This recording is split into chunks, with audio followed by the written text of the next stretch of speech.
দুৰ্বৃত্তৰ বিজেপিৰ নহয় কংগ্ৰেছীয়েহে আক্ৰমণ কৰিছিল সাংসদ প্ৰদ্যুৎ বৰদলৈক আৰু দুদিন পূৰ্বে বহিষ্কৃত কৰা হৈছিল আক্ৰমণকাৰীক কংগ্ৰেছ দলৰ পৰা দুদিন পূৰ্বে বহিষ্কৃত কৰা হৈছিল আক্ৰমণকাৰী জনাইছো আপোনালোকক সবিশেষ চিনাক্ত হল সাংসদ প্ৰদ্যুৎ বৰদলৈক আক্ৰমণ কৰা দুৰ্বৃত্তৰ দুদিন পূৰ্বে কংগ্ৰেছ দলৰ পৰা বহিষ্কৃত হৈছিল আক্ৰমণকাৰী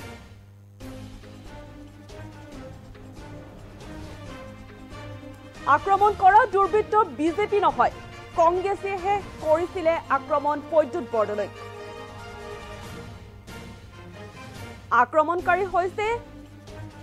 আৰু ইতিমধ্যে ঘটনাৰ সৈতে জড়িত আক্ৰমণকাৰী চিনাক্ত কৰিছে আৰক্ষীয়ে আক্ৰমণকাৰী ভুৰা গাঁৱৰ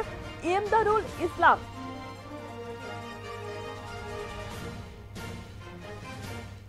শেহতীয়াকৈ কংগ্ৰেছৰ পৰা বহিষ্কৃত কৰা হৈছিল ইমদাদুল ইছলামক নগাঁও আৰক্ষীৰ তদন্তৰ পিছতে এই তথ্য এতিয়া প্ৰকাশ পাইছে অসম আৰক্ষীৰ আইজিপি অখিলেশ কুমাৰ সিং আৰু নগাঁও আৰক্ষী অধীক্ষক স্বপ্নিল ডেকাই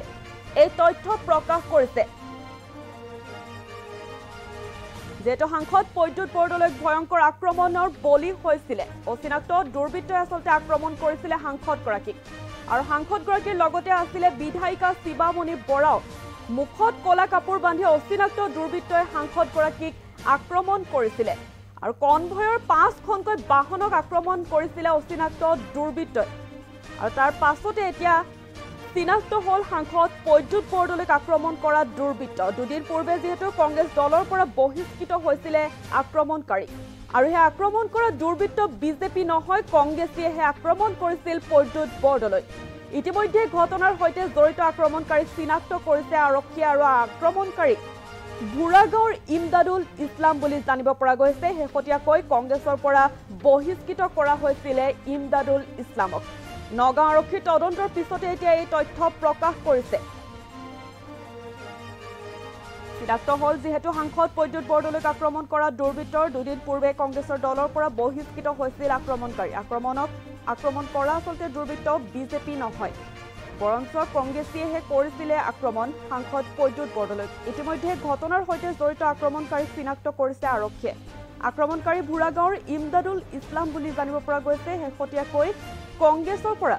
বহিষ্কৃত কৰা হৈছিল ইমদাদুল ইছলামক নগাঁও আৰক্ষীৰ তদন্তৰ পিছতে এই তথ্য এতিয়া প্ৰকাশ পাইছে যেহেতু মুখত কলা কাপোৰ বান্ধি সাংসদ প্ৰদ্যুৎ বৰদলৈক অচিনাক্ত দুৰ্বৃত্তই যি আক্ৰমণ কৰিছিল সেই আক্ৰমণৰ এতিয়া আক্ৰমণকাৰীক চিনাক্ত কৰিছে আৰক্ষীয়ে আক্ৰমণকাৰী হৈছে ভুৰা গাঁৱৰ ইমদাদুল ইছলাম আৰু শেহতীয়াকৈ কংগ্ৰেছৰ পৰা বহিষ্কৃত কৰা হৈছিল ইমদাদুল ইছলামক দুদিন পূৰ্বে যেহেতু কংগ্ৰেছৰ দলৰ পৰা বহিষ্কৃত হৈছিল ইমদাদুল ইছলাম আৰু নগাঁও আৰক্ষীৰ তদন্তৰ পিছতে এতিয়া এই তথ্য প্ৰকাশ পাইছে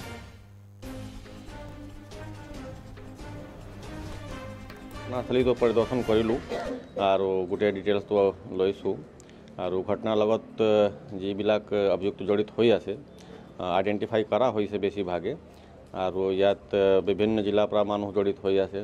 আমাৰ মৰিগাঁৱৰ মানুহবিলাক আছে তো মাল্টি ডিস্ট্ৰিক্ট আমি টিম বনাই পেলাই কাম কৰি আছো যোৱা ৰাতিও কেইটামান ৰেড কৰা হ'ল আৰু অতি সোনকালে কেইটামান আৰেষ্ট কৰা হ'ব আৰু এই বিষয়ে ফাৰ্দাৰ ডিটেইলছ আমাৰ এছপি সাহেবে দিব আমি তদন্ত কৰি এতিয়ালৈকে যিখিনি গম পাইছোঁ যে এজন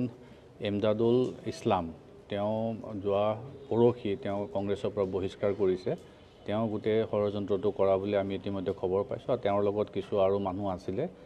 তেওঁলোকে লাহৰীঘাট ভুৰাগাঁও অঞ্চলৰ পৰা ইয়াত আহি কৰ্মটো কৰিছে আৰু ইয়াত লোকেল মানুহৰ সোধপোছতো তেওঁলোকে কাকো ধৰিব পৰা নাই আমি যিখিনি আইডেন্টিফাই কৰিছোঁ এজন আমি মেইন যিজন ছাছপেক্ট তেওঁ হ'ল ইমদাদুল ইছলাম আৰু তেওঁৰ লগত আৰু কিছু জড়িত আছে সেইখিনি আমি ধৰা ব্যৱস্থা কৰি আছোঁ আমাৰ টিম এতিয়া ইতিমধ্যে মৰিগাঁৱতো কাম কৰি আছে আৰু নগাঁৱতো আমাৰ কিছু জায়গাত আমি কৰি আছোঁ আৰু খুব সোনকালে আমি দুৰ্বৃত্তকেইজনক ধৰিবলৈ সক্ষম হ'ম ইমদাদুল ইছলামৰ ঘৰ ক'ত আছে তেওঁৰ ঘৰ আমি ভুৰা গাঁৱত মৰিগাঁও জিলাৰ ভুৰা গাঁৱত মানে এইটো ক'ব বিচাৰে নেকি যিটো কংগ্ৰেছে কৰিছে এই কামটো? নাই, আমি সেইটো নাযাওঁ, আমি দুৰ্বৃত্তৰ ওপৰত যাম যে আমি যিহেতু যিখিনি ইনভেষ্টিগেশ্যন তেওঁলোকে ক্লু থৈ গৈছে চিন অফ ক্ৰাইমত, সেই ক্লুৰ ভিত্তিত আমি তদন্ত কৰি যোৱা ৰাতি আমি আইডেণ্টিফাই কৰিছোঁ যে এইকেইজন ব্যক্তি জড়িত হয় গোটেই ঘটনাটোত।